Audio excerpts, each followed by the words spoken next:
My name's Oakley, and I'm a 45-year-old housewife from a small town in Tennessee. Growing up on my family's farm, I learned to cook for my grandmother. Think buttermilk biscuits, creamy grits, and peach cobbler that could make you cry. Cooking's always been my way of showing love, of bringing people together. That's how I won over my husband, Nolan, back in our college days at the University of Tennessee. I'd whip up hearty meals with fresh veggies from home, and he'd say I'd stolen his heart through his stomach. But that heart?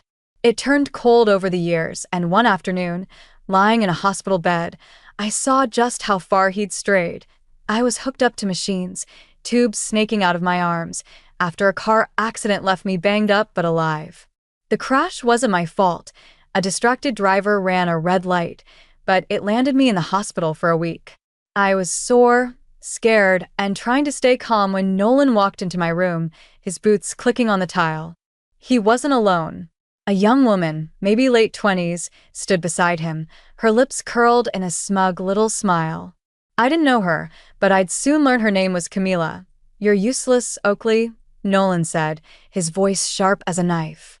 "Can't even keep the house running. We're done. I want a divorce, and you better hand over your share of our assets." He smirked, leaning against the wall like he owned the place. Camila giggled, clutching his arm like a trophy. My heart pounded, not from pain but from rage. I'd spent years cooking his meals, cleaning his messes, and swallowing his insults, and now this? In a hospital bed, barely able to sit up? I wanted to scream, but I kept my cool. Nolan didn't know about the $10 million inheritance my mother had quietly transferred to my name, land from our family farm, appraised and titled to me to avoid taxes. He thought I was just a broke housewife, dependent on his paycheck. He had no idea what he was walking into. I reached into the drawer beside my bed, my hands trembling but steady enough to pull out the divorce papers I'd signed months ago. I'd kept them hidden, a safety net I never thought I'd need. "Here," I said, my voice calm despite the storm inside me. "You want a divorce? Take these." Nolan's eyes lit up, like a kid grabbing a new toy. He snatched the papers, grinning. "Finally, I'm free of you. I'll be happy with Camila here, so don't you worry, Oakley." He wrapped his arm around Camila's waist, pulling her close. She leaned into him, her eyes glinting with something cruel. "Take care, ma'am," Camila said, her voice dripping with mockery. "Oh, wait, you're not Mrs. anymore, are you? Just take care, old lady."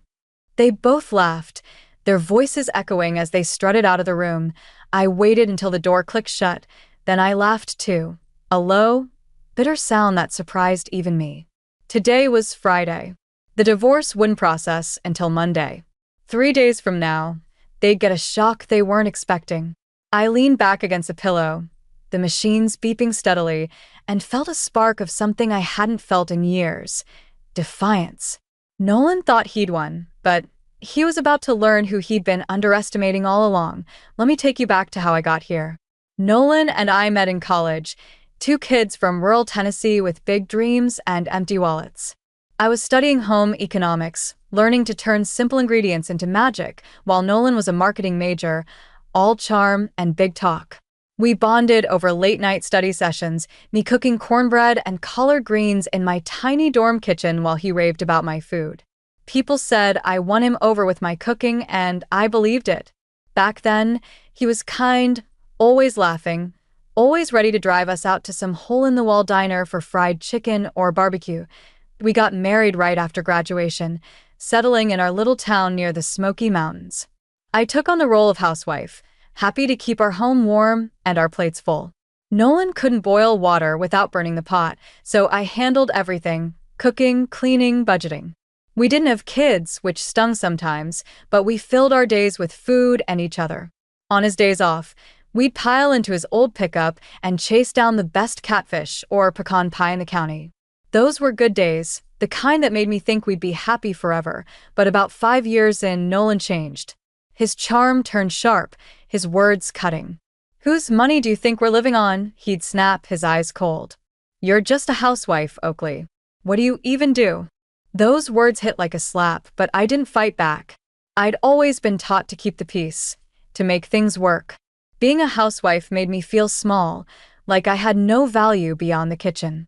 Nolan's job hopping didn't help. He'd land a gig at a big company, then quit after a year, complaining about his boss or coworkers. Our finances were a mess, and I stretched every dollar, clipping coupons and hunting for deals.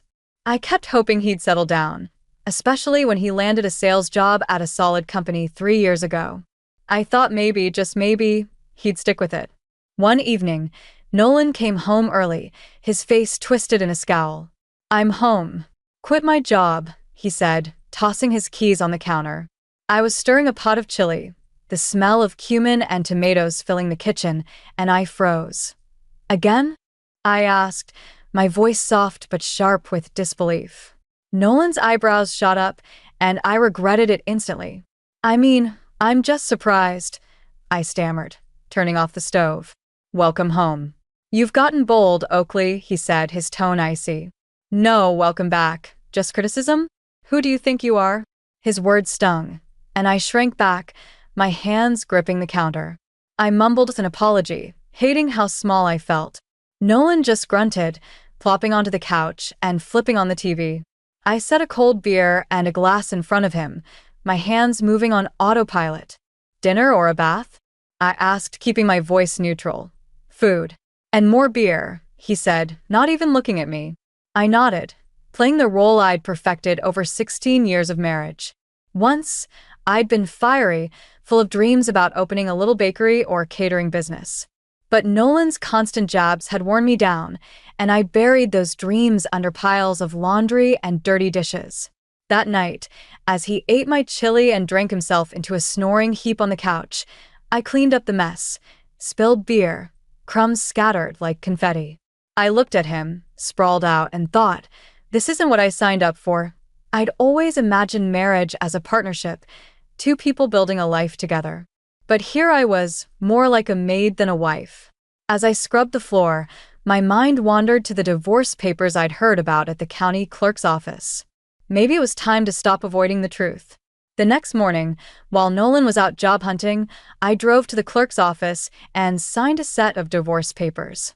I wasn't ready to file them, but holding them felt like armor. I tucked them into the bottom of my purse, hidden under receipts and old grocery lists.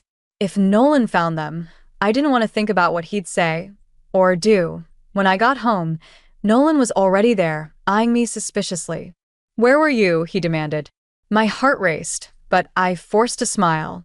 "Stationery store. Got you some resumes." I handed him the stack I'd bought, and his frown softened. "Good thinking," he said, then grabbed his coat. "Going out with a buddy. Don't wait up." I nodded, relief washing over me as the door slammed shut.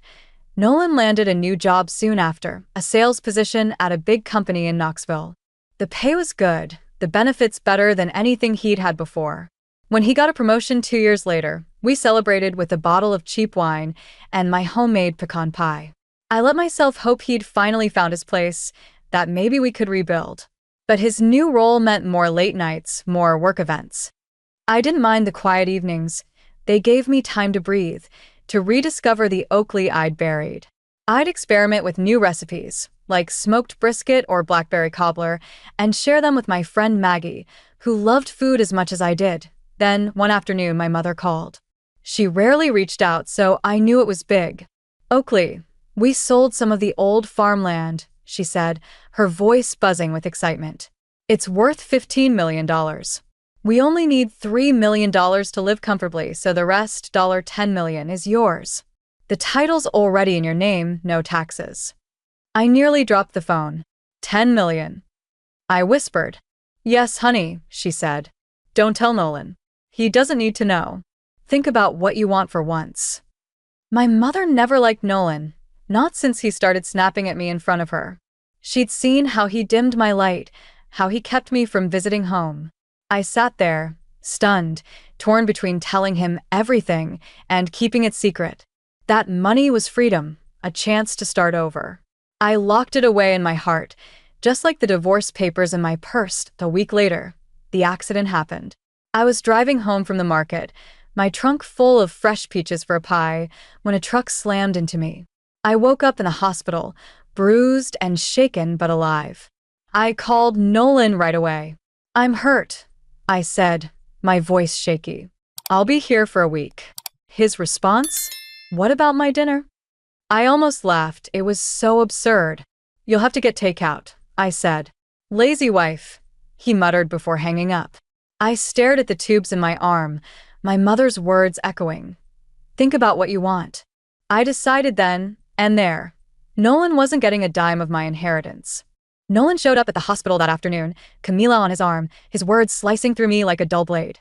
You're no good to me, Oakley. Can't even cook or clean. Let's divorce, and you owe me compensation. His smirk made my blood boil, but I stayed calm, handing him the divorce papers I'd kept ready. He thought he'd won, but he didn't know I'd filed a non-acceptance notification months ago, a safeguard against his impulsive threats. Those papers wouldn't process without my consent, and I wasn't giving it Camila's taunt.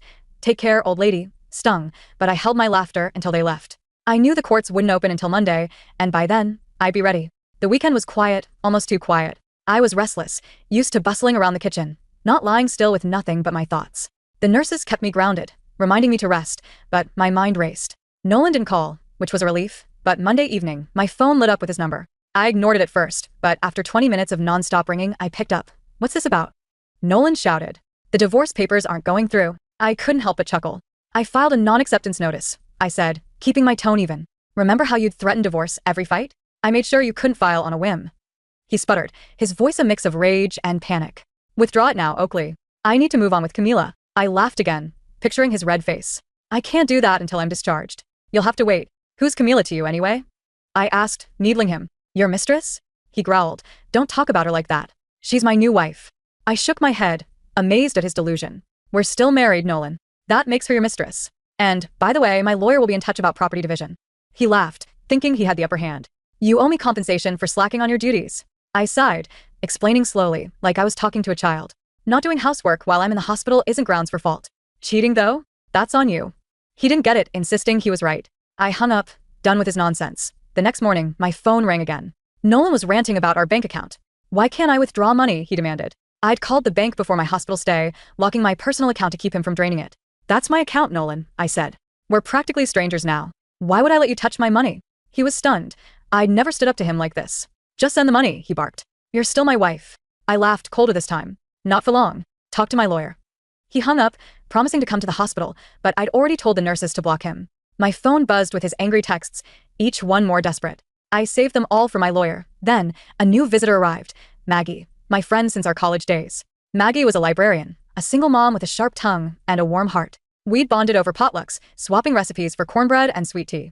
She rushed into my room, her eyes wide with worry. Oakley, are you okay? She asked, grabbing my hand. I nodded, grateful for her concern. No one else, besides my parents, had checked on me like this. Maggie's face turned serious. You know about Camila, right? She's Nolan's mistress. I froze. How do you know her? Maggie hesitated, then dropped a bombshell. She's my niece, my sister's kid. My jaw dropped. Maggie explained how Camila, a scheming young woman, had bragged to her mother about marrying a rich older guy, Nolan. Maggie had seen a photo and recognized him. I'm so sorry, Oakley, she said, her voice breaking. Camila's always been trouble, chasing men for money. I told my sister everything, and we're making her pay for this. I squeezed Maggie's hand, my heart swelling with gratitude. We'd been friends for over 20 years, and I wasn't about to let Nolan and Camila ruin that. I'm meeting them tomorrow with my lawyer, I said. Come with me. I've got evidence of their affair. Maggie nodded, her eyes fierce. I've got photos too. Let's take them down. The day I left the hospital, I felt like a warrior gearing up for battle. My bruises were fading, but my resolve was stronger than ever. Maggie and I headed to a private room at a local diner, the kind of place with checkered tablecloths and the best fried chicken in Tennessee. My lawyer, a sharp woman named Ms. Davis, was by my side, her briefcase stuffed with evidence. Nolan and Camila were already there, digging into a platter of ribs like they didn't have a care in the world. The sight of them, so smug and carefree, made my stomach churn. You made it, Nolan said, barely looking up from his plate. Brought the money? You're paying for this meal, right? Camila smirked, popping a piece of cornbread in her mouth. I clenched my fists under the table, fighting the urge to snap. Instead, I smiled. Pay for your own food, Nolan. I'm here for my share of the assets. He laughed, wiping sauce off his chin. You? Unattractive and useless. Keep dreaming. I ignored him, nodding to Ms. Davis. She laid out the evidence: legal documents proving Nolan's infidelity as grounds for fault, bank records showing my protected assets, and photos Maggie had sent me, Nolan and Camila cozy at a bar, plus Camila slipping into a hotel with another man. Nolan's fork froze midair. Camila's face went pale. "What's this?" Nolan stammered, pointing at the hotel photos. Camila's eyes darted to Maggie, who just walked in, her arms crossed and her stare ice-cold. "I took those," Maggie said. "Camila, you told your mom you were marrying a rich guy, but you didn't mention you were two-timing him." The room went quiet, the only sound the hum of the diner's AC. Camila's smugness vanished. "Aunt Maggie, why?" she started, but Maggie cut her off. "I've known Oakley for 20 years. You and Nolan? You're a disgrace." Then came the bombshell. Maggie turned to me. "Camila told her mom she's pregnant with Nolan's kid. But these photos? They raise questions about who the father really is." I hadn't known about the pregnancy claim, and judging by Nolan's wide eyes, he believed it. "You're pregnant?" he asked Camila, his voice shaking. She panicked, her hands flailing. "No, Elite." "I'm sorry. I just wanted Nolan to stay." My jaw dropped. Camila admitted she'd targeted Nolan, thinking he was her ticket to a cushy life. She'd lied about a baby to lock him in, all while flirting with other men for fun. Nolan's face turned gray, his world crumbling. Maggie wasn't done. "Camila, you're working at your cousin's diner until you pay Oakley back every cent. No more games." Camila slumped, muttering a weak, "Okay." Nolan, still in shock, tried to pivot. "Oakley, I was fooled. Let's start over. You can't make it without me, right? A housewife like you." His voice was desperate, almost pathetic, that I leaned forward, my voice steady. "I'll do just fine, Nolan. By the way, I never told you, my personal net worth is $10 million. Inheritance from my family's land. It's mine, not ours. You get nothing." His mouth fell open, and for the first time, I saw fear in his eyes. Ms. Davis slid the divorce papers across the table. "Sign," she said. He did, his hand shaking. After Nolan signed the papers, Ms. Davis and I filed them at the courthouse, ending our 20-year marriage. The weight of those years lifted like shedding a heavy coat in spring. Nolan's life unraveled fast. His company fired him when they learned he'd been sneaking off with Camila during work hours. His in-laws cut him off, disgusted by his betrayal. To pay me the compensation ordered by the court, he took out a loan, and last I heard he was juggling construction jobs, barely scraping by. Camila, meanwhile, was working long shifts at her cousin's diner, her dreams of a free ride gone. Her mother, furious, made sure she paid me back every month they asked for me. I had $10 million sitting in my name, but I didn't know what to do with it at first. It felt too big, too unreal. So I donated half to local charities, food banks, shelters, places that help people start over. It felt right, like giving back the way my grandmother taught me. With the rest, I bought a cozy house in the Tennessee countryside, surrounded by rolling hills and wildflowers. Maggie, my rock through it all, moved in with me. We'd always talked about sharing a place, splitting delivery orders, and cooking together. She hesitated at first, but when I mentioned my famous fried chicken, she was in. Our new home was a haven. We set up a big kitchen with a view of the mountains, perfect for experimenting with recipes. We'd spend mornings at farmers' markets, picking out fresh tomatoes and sweet corn, then come home and whip up dishes like spicy jambalaya or blueberry pie. We started a little vegetable garden, laughing as we pulled weeds and planted peppers. It was simple, but it filled my heart in a way Nolan's approval never did. Maggie and I grew closer, sharing stories over coffee, planning road trips to try barbecue joints across the South. For the first time in years, I felt like myself again. Oakley, not just Nolan's wife. One sunny afternoon, as we sat in our garden with plates of grilled corn cobs and iced tea, I looked back on my journey. I'd been trapped, diminished by Nolan's words, but I'd found my strength. The accident, the betrayal, the fight in that diner, they'd shown me I was more than a housewife. I'd learned to stand up, to protect what was mine, to choose myself. Maggie, with her fierce loyalty, reminded me what real love looks like, not control, but support. Together, we built a life full of laughter, good food, and dreams we hadn't dared to chase before. I thought about the future, too. Maggie and I talked about traveling, maybe hitting New Orleans for beignet or Nashville for hot chicken. We even tossed around the idea of starting a small catering business, sharing our love of Southern cooking with the world. The possibilities felt endless, and I was ready for all of them. The countryside air, the chirping birds, the smell of fresh herbs, it was the backdrop to my new beginning. I'd found joy in the little things, and it was enough. Leaving Nolan was the hardest, best choice I ever made. It gave me back my voice, my worth, my life. With Maggie by my side, I knew I could face anything. Life's challenges had led me here, to a place of peace and purpose, and I was ready to savor every moment.